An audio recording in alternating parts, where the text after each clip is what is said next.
tous, mes chers abonnés, mes chers élèves. Bienvenue dans cette courte capsule dans laquelle on va apprendre 3 termes scientifiques.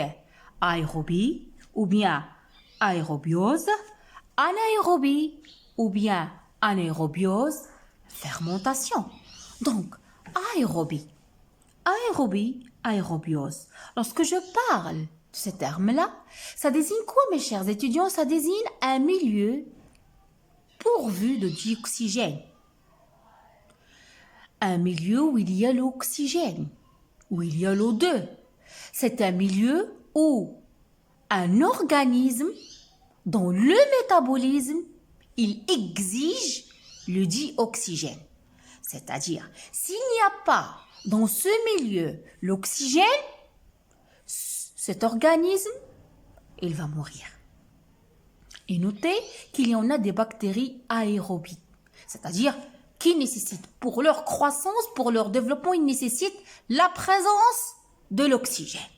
Tandis qu'il y en a des bactéries anaérobies, c'est le contraire. Anaérobie, anaérobiose, ça désigne quoi? Ça désigne un milieu dépourvu. Regardez, ici pourvu, ici dépourvu. J'ai rajouté le préfixe dé, c'est-à-dire le contraire de dioxygène, c'est-à-dire un milieu qui ne contient pas l'oxygène. Ou bien un organisme dont le métabolisme n'exige pas le dioxygène, voire il exige son absence. C'est-à-dire, il y a une antipathie avec l'oxygène. Il n'exige pas la présence de l'oxygène. Donc, j'espère, mes chers étudiants, que le mot aérobie, hawaï, bactériette hawaïa, ou la hawaïa, il est bien clair. Aérobie, aérobiose, anaérobie, anaérobiose. Passons maintenant à un terme, un processus très important que vous allez étudier. Je vais détailler les réactions dans les prochaines capsules, Inch'Allah. Fermentation. Le mot fermentation, ça signifie quoi la fermentation, mes chers étudiants? La fermentation, c'est une dégradation qui est incomplète. De quoi? Je parle de quel nutriment? Je parle de notre champion, du glucose.